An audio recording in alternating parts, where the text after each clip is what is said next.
Sean, it's good to see you, my brother. Congratulations on a great couple of weeks, great season, actually, because we all know who you are and what you bring to the table. Congratulations on a great season that you've had. Put into perspective what this last week has been like with LeBron James and the whirlwind of NBA free agency moves and the things that we've seen. I think this has been one of the more riveting off seasons in a long time for the National Basketball Association. Put it in its proper perspective, Sean.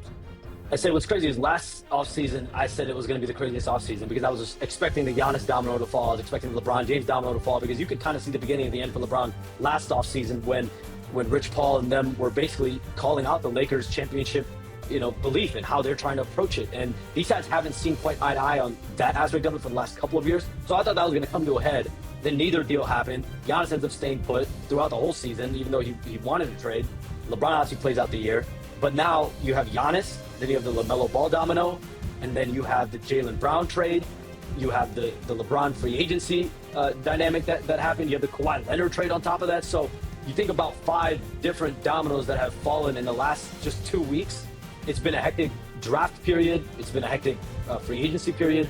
And I think you think about the volume of players and the big-time players that you're seeing right now that are on the move, that are in some form or fashion. LaMelo Ball came out of nowhere. Kawhi Leonard, to an extent, came out of nowhere. Jaylen Brown, obviously, he was rumored, but to go to Philadelphia, that came out of nowhere. And I think a large amount of people, basketball fans, thought LeBron James was just going to go back to L.A. and retire in L.A. And so for him to open himself out to the market, and now he's basically listening to pitches from all these teams, it's definitely been riveting. I think there's been some surprises. I think there's been some ebbs and flows. But I think from a sheer star power perspective, I can't remember an offseason that gets to this type of sheer magnitude. We'll get into all of the players that are being moved in a little bit, but let's start with LeBron, because it's one thing to sit up there and say initially, as you reported, Golden State, Miami, Cleveland, top priorities. It's another thing to come out with a day or two later and say, Rich Paul has said all options are open. He'll listen to everybody.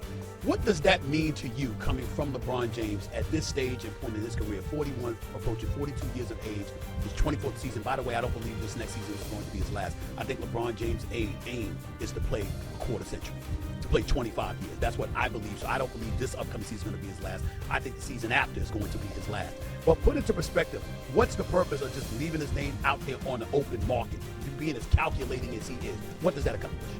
I think one, it's kind of to show that a ton of teams want him, right? And if it's not about the money and it's not a financially driven decision, then yeah, you're going to have a dozen teams lining up.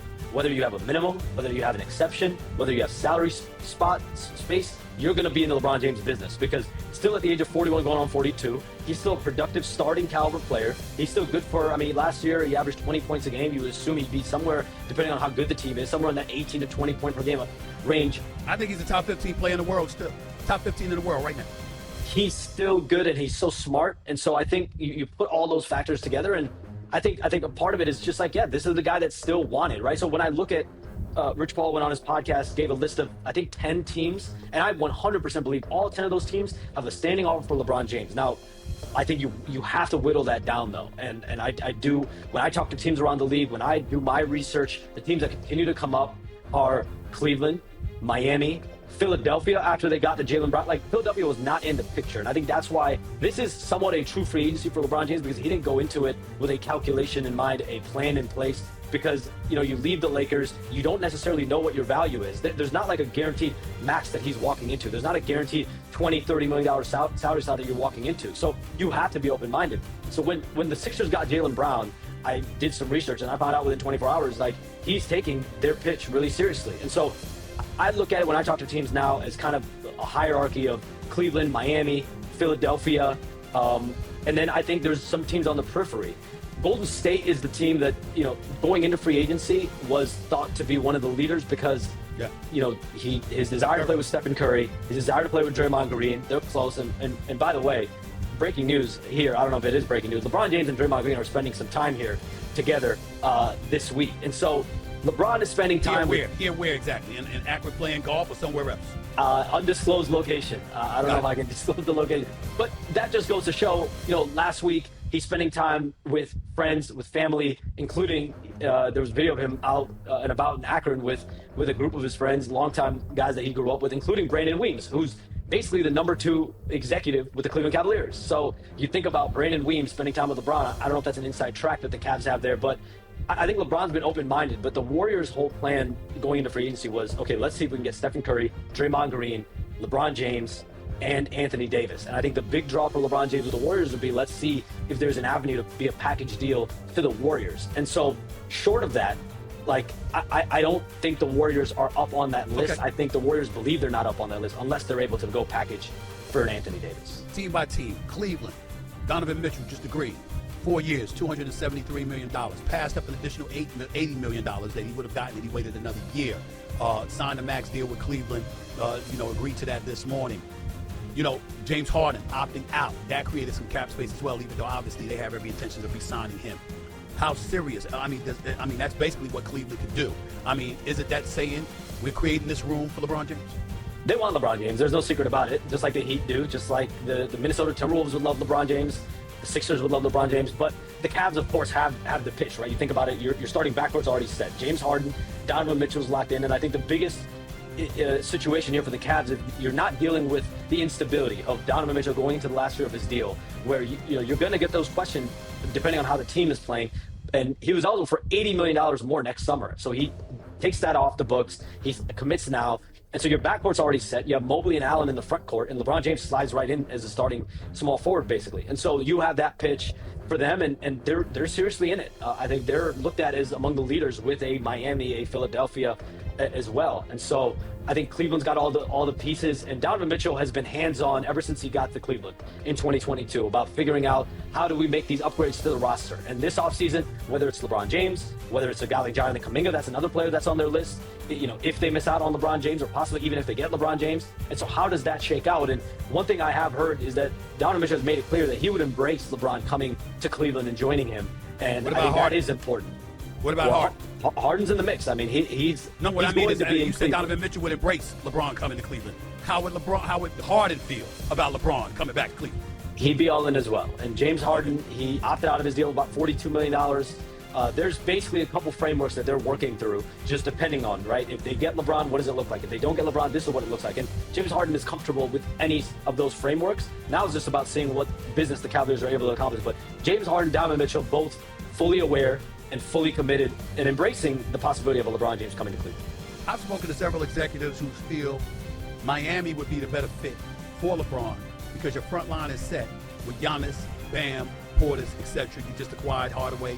The ball would be put in LeBron James' hands, which is what LeBron James usually prefers, pretty much to run your offense. And they think that would be an ideal situation for him. Does LeBron potentially feel that way, number one? And number two, the residue of his relationship with Pat Riley, considering how everything ended in his first go-round with Miami. How much of an impact will that potentially have on his decision, particularly since Dwayne Wade is no longer, with the Miami Heat? I think there's a draw with Miami. I think Pat Riley is a draw. I think Eric Spoelstra is a draw. Once again, all these years later, I haven't gotten the feel that there's any tension that still remains between LeBron and Pat Riley that would deter him from that. I actually think Bam Adebayo and Giannis are big draws for him too. Like, he played Team USA with Bam. He's got a lot of respect for Bam. Giannis would want LeBron in Miami as well, from my understanding. So I think, and then no state taxes there. You played in Miami, and then you've got to think about it, right? There's all these factors, and I think what Rich Paul was trying to do with his podcast, and I think he did, was lay out that it's like about basketball, it's about culture, it's about environment. I think another layer to that, probably third, fourth down, is living conditions. What does it look like? What does it look like year round in January? And you think about Miami, and it's Miami. You know about Miami, and so it's like if you have a team. If you have two teams that are basically neck and neck, but then you have one of them is based in Miami, you have no state taxes. So I think these are all the things, but then the other spot is your home. That's where you're from. You're from Cleveland, the Cleveland area. That's, and potentially this being your last spot to finish your career. Do you want to do it in Cleveland? Do you want to do it in Miami? Do you want to do it in Philadelphia? And these are all the things I think LeBron James is trying to figure out this week, next week, etc. Sharpe for ESPN right here with Stephen A. Sirius XM, Mad Dog Sports Radio. Listen, I will say this to you. I talked about Steph Curry because I'd love to see LeBron with Steph Curry and Draymond Green. I think that would just be fabulous, no doubt about it. But without Anthony Davis in the mix, I don't think you're looking at them as a championship contender, even though I don't rule out anything with Steph and LeBron. The other side to it is that I love me some Ant-Man. And LeBron with the Ant-Man would be spectacular. The problem is that with LaMelo there, and LaMelo having the ball, and Ant-Man having the ball, I don't know if that's ideal for LeBron James, and that's probably how he's viewing it. Plus, it gets very, very, very cold in Minnesota after November, which we all know. Once you taste that Southern California sunshine, and that was, before that, and we was in Cleveland, but before that it was the Miami, South Florida sunshine. I mean, that's a lot to ask.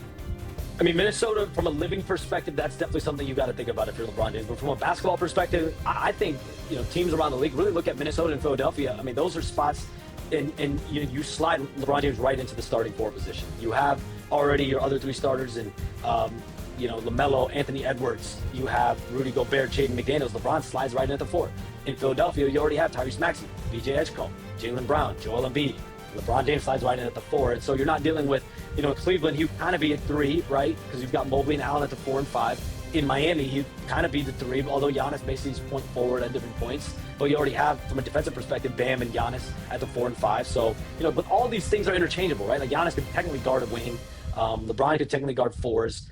So I think, from a basketball perspective, though, I know Minnesota has definitely been high on LeBron James's list and something that you have to think about. In Philadelphia, the moment they got Jaylen Brown, it's like a flashing red light, and they got on LeBron James's radar quick. Sean, so here's my deal. I look at LeBron, Golden State, and I say Steph Curry, playing with him and Draymond Green, and for a great coach like Steve Kerr, who's won 4 championships. Look at Philly, for a coach in Nick Nurse, champion, 4-time champion executive in Bob Myers. And you got Maxey and Jaylen Brown as your teammates. But that's a lot of sharing that LeBron would have to do. Are we aware of how Jaylen Brown feels at the notion of LeBron James coming to Philadelphia since he's just arrived? I think everyone involved with all these teams would love to have LeBron on the team. And I do think there's an awareness to it, right? LeBron James is 41 going on 42. To expect him to be at the center of all of your offense and basketball at this stage, you need other people to pick up the slack. You need other people to be the leaders, the dog